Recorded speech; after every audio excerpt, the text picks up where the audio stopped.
Hello friends, आप सभी का स्वागत है तुलसीदास एडू सर्व यूट्यूब चैनल में। और आप जानते हैं कि इस यूट्यूब चैनल के माध्यम से क्लास 10th के बायोलॉजी यानी जीव विज्ञान के 500 ऑब्जेक्टिव क्वेश्चन का टेस्ट सीरीज चल रहा है और यह टेस्ट सीरीज का पार्ट 3 वीडियो है।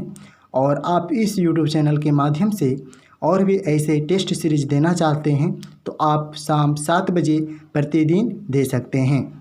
तो इसके लिए आपको सबसे पहले इस YouTube चैनल को सब्सक्राइब और बेल आइकन को प्रेस कर देना होगा, क्योंकि ऐसे ही और वीडियो का नोटिफिकेशन आपको सबसे पहले मिल सके। तो आज का टेस्ट सीरीज का वीडियो सेशन को स्टार्ट करते हैं और फर्स्ट क्वेश्चन आपके सामने है और इस क्वेश्चन को आंसर देने के लिए आपको 3 सेकेंड का टाइम दिया जाएगा। आप इसका आंसर आप दे सकते हैं। तो स्टार्ट करते हैं आज का वीडियो सेशन को। और क्वेश्चन जो है आपके सामने है। जो फर्स्ट क्वेश्चन है कहता है श्वेत रक्त कोशिकाओं यानी WBC का मुख्य कार्य क्या है। तो आप इसका आंसर बताइए आप इसका आंसर क्या होगा। अगर इस प्रश्न का राइट आंसर अगर ऑप्शन बी दिए होंगे संक्रमण से लड़ना, तो आपका राइट आंसर चला जाएगा ऑप्शन बी, क्योंकि WBC का जो मुख्य कार्य होता है वो संक्रमण से लड़ने के लिए किया जाता है। तो आप इसे आंसर दे सकते हैं ऑप्शन बी। चलते हैं फिर नेक्स्ट क्वेश्चन की ओर। और नेक्स्ट क्वेश्चन है सबसे बड़ा श्वेत रुधिराणु है। आपको बताना है कि इनमें से सबसे बड़ा श्वेत रुधिराणु कौन सा है। आप इसका आंसर बताइए। चलिए फटाफट आंसर बताइए इसका क्या होगा। हाँ, अगर इस प्रश्न का राइट आंसर अगर ऑप्शन बी दिए होंगे एक केंद्र काणु यानी मोनोसाइट, तो आपका राइट आंसर चला जाएगा ऑप्शन बी में। चलते हैं फिर नेक्स्ट क्वेश्चन की ओर। और क्वेश्चन संख्या 3 है मानव के श्वेत रक्त कणों यानी WBC का व्यास होता है लगभग, यानी श्वेत रक्त कण का व्यास कितना होता है आपको बताना है। तो इसका आंसर आप बताइए और लाइक करिए। हाँ, अगर इस प्रश्न का राइट आंसर अगर ऑप्शन ए दिए होंगे 0.007 mm, तो आपका राइट आंसर चला जाएगा ऑप्शन ए में। चलते हैं फिर नेक्स्ट क्वेश्चन की ओर। और क्वेश्चन संख्या 4 है निम्नलिखित में से वे रक्त कणिकाओं कौन सी है जो रोगों का प्रतिरोध करने में सहायता करती हैं। यानी कौन सी रक्त कोशिकाएं हैं इनमें से जो प्रतिरोध करने में सहायता करती हैं। आप इसका आंसर बताइए और देखते हैं सबसे पहले आंसर कौन देता है। हाँ, इस प्रश्न का राइट आंसर होगा ऑप्शन ए होगा श्वेत कोशिकाएं। अगर आप ऑप्शन ए दिए होंगे इस प्रश्न का राइट आंसर, तो आपका राइट आंसर होगा श्वेत कोशिकाएं यानी ऑप्शन ए। ठीक है, चलते हैं फिर नेक्स्ट सवाल की ओर। और आपका सवाल है शरीर में निम्न में से कौन संक्रमण से हमारी रक्षा करता है। यानी शरीर में कौन संक्रमण से हमारी रक्षा करता है, यानी इनमें से कौन सा राइट आंसर होगा। आप हमें इसका आंसर दें।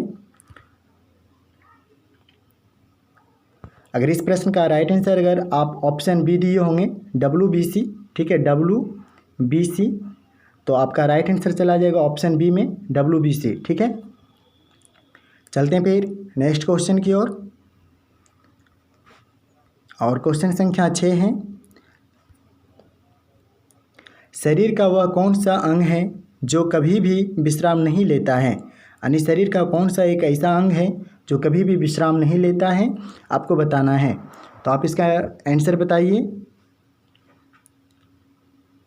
अगर इस प्रश्न का राइट आंसर अगर ऑप्शन डी दिए होंगे हृदय, तो आपका राइट आंसर चला जाएगा ऑप्शन डी में हृदय। ठीक है, चलते हैं फिर नेक्स्ट क्वेश्चन की ओर। और क्वेश्चन संख्या 7 है हृदय और उसकी बीमारियों के अध्ययन से संबंधित विज्ञान को क्या कहा जाता है। आप इसका राइट आंसर दीजिए। और अभी तक सब्सक्राइब नहीं किए हैं इस चैनल को सब्सक्राइब और बेल आइकन को प्रेस कीजिए और लाइक तो जरूर कीजिए। इस प्रश्न का राइट आंसर अगर ऑप्शन ए दिए होंगे कार्डियोलॉजी, इस प्रश्न का राइट आंसर आपका चला जाएगा ऑप्शन ए में। ठीक है, क्योंकि हृदय से संबंधित जो बीमारी का अध्ययन किया जाता है वो कार्डियोलॉजी से किया जाता है। आप इसका राइट आंसर चला जाएगा ऑप्शन ए में। चलते हैं फिर अगले प्रश्न की ओर। और प्रश्न संख्या 8 है, पहला सफल हृदय प्रत्यारोपण क्या था? यानी इनमें से कौन सा ऐसा जो ऑप्शन आपके सामने दिया गया है इनमें से कौन इस प्रश्न का राइट आंसर होगा? आप इसका राइट आंसर दें। अगर इस प्रश्न का राइट आंसर अगर ऑप्शन बी दिए होंगे CN बर्नार्ड, तो आपका राइट आंसर होगा ऑप्शन बी। चलते हैं फिर नेक्स्ट क्वेश्चन की ओर। क्वेश्चन संख्या 9 है, शल्य चिकित्सा के लिए कृत्रिम हृदय का प्रयोग किसने शुरू किया था? यानी शल्य चिकित्सा के लिए कृत्रिम हृदय का प्रयोग किसने शुरू किया था, आपको बताना है।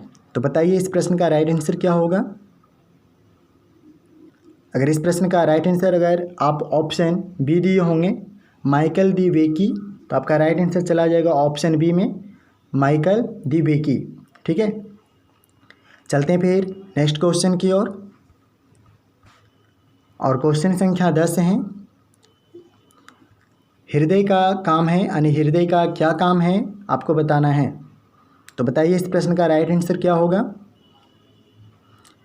अगर इस प्रश्न का राइट आंसर अगर आप ऑप्शन डी दिए होंगे रुधिर को शरीर के विभिन्न अंगों में पंप करना, तो आपका राइट आंसर चला जाएगा ऑप्शन डी। चलते हैं फिर अगले प्रश्न की ओर। और आपका प्रश्न आपके सामने है, लब डब ध्वनि किसकी क्रिया के कारण उत्पन्न होती है? यानी लब डब जो ध्वनि है वो किस क्रिया के कारण उत्पन्न होती है आपको बताना है। तो बताइए इस प्रश्न का राइट आंसर क्या होगा? और इसी तरह के और प्रतिदिन आप बायोलॉजी के टेस्ट सीरीज देना चाहते हैं तो आप फ्री में 7 बजे शाम में आप दे सकते हैं। और अधिक से अधिक फ्रेंड को इसमें चैनल में को जुड़ने के लिए आप शेयर करें अपने फ्रेंड के साथ।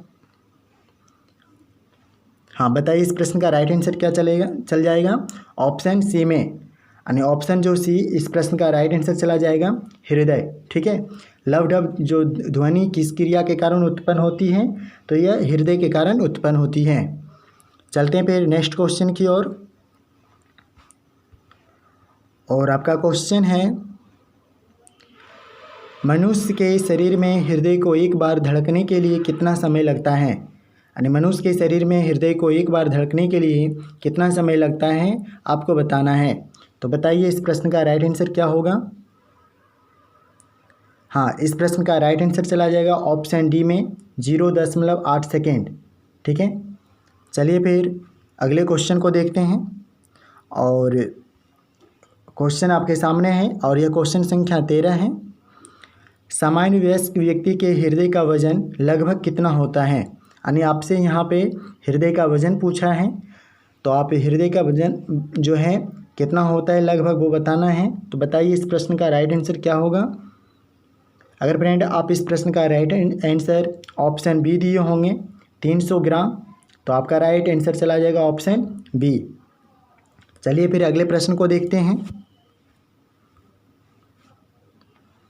और प्रश्न संख्या 14 है, मानव हृदय में कक्षों की संख्या है। बहुत ही इम्पोर्टेंट क्वेश्चन है, आप इसका आंसर दीजिए। अगर इस प्रश्न का राइट आंसर अगर आप फ्रेंड ऑप्शन ए दिए होंगे, ठीक है, यानी 4, तो आपका राइट आंसर चला जाएगा ऑप्शन ए। मानव हृदय में कक्षों की जो संख्या होती है वो 4 होती हैं। चलिए फिर अगले प्रश्न को देखते हैं, वो किस प्रकार के प्रश्न हैं।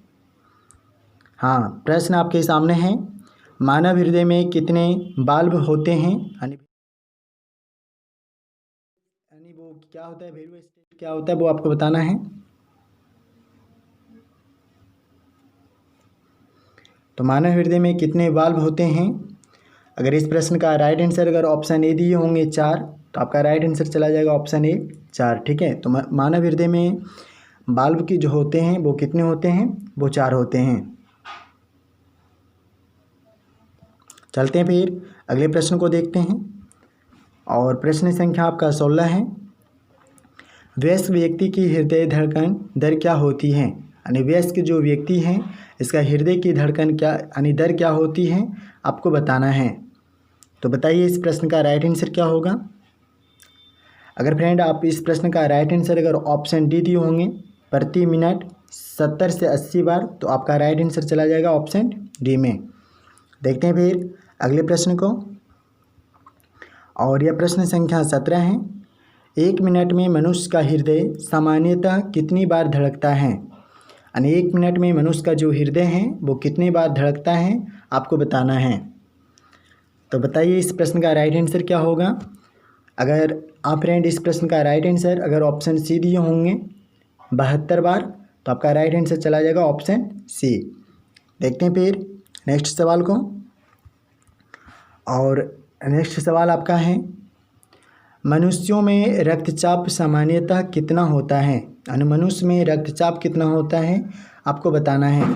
तो बताइए इस प्रश्न का राइट आंसर क्या होगा।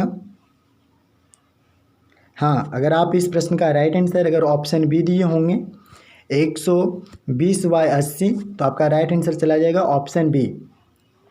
चलते हैं फिर नेक्स्ट सवाल की ओर, और आपका क्वेश्चन संख्या 19 है। किनकी भित्तियों पर रक्त द्वारा डाले गए दबाव को रक्तदाब कहा जाता है। तो बताइए इस प्रश्न का राइट आंसर क्या होगा। अगर इस प्रश्न का राइट आंसर फ्रेंड अगर ऑप्शन सी दिए होंगे धमनियों की, तो आपका राइट आंसर ऑप्शन सी ही होगा। चलते हैं फिर नेक्स्ट क्वेश्चन की ओर, और यह क्वेश्चन संख्या आपका 20 है, यानी 20 क्वेश्चन संख्या है। रक्तचाप निम्नलिखित में किसमें उच्च होता है, यानी रक्तचाप जो इनमें से किसमें उच्च होता है आपको बताना है। तो इस प्रश्न का राइट आंसर अगर ऑप्शन ए दिए होंगे आप निलय, तो आपका राइट आंसर ऑप्शन ए जाएगा। चलते हैं फिर नेक्स्ट सवाल की ओर, और यह प्रश्न संख्या 21 है। रक्तदाब का नियंत्रण कौन करता है, यानी रक्तदाब का जो नियंत्रण कौन करता है आपको बताना है। चलिए बताइए इस प्रश्न का राइट आंसर क्या होगा। अगर इस प्रश्न का राइट आंसर अगर ऑप्शन ए दिए होंगे अधिवृक्क यानी एड्रिनल ग्रंथि, तो आपका राइट आंसर जाएगा अधिवृक्क एड्रिनल ग्रंथि इस प्रश्न का। तो मैंने जितने भी ऑब्जेक्टिव प्रश्न करवाए हैं उम्मीद है आपको अच्छा लगा होगा। ऐसे ही और भी टेस्ट सीरीज देने के लिए आप हम इस चैनल पे 7 बजे जुड़ सकते हैं, और ऐसे सबसे पहले नोटिफिकेशन पाने के लिए ऐसे वीडियो का तो आप इस यूट्यूब चैनल को सब्सक्राइब और बेल आइकन को प्रेस कर दीजिएगा। तो हम लोग फिर मिलते हैं अगले टेस्ट सीरीज़ में, तब तक के लिए थैंक यू।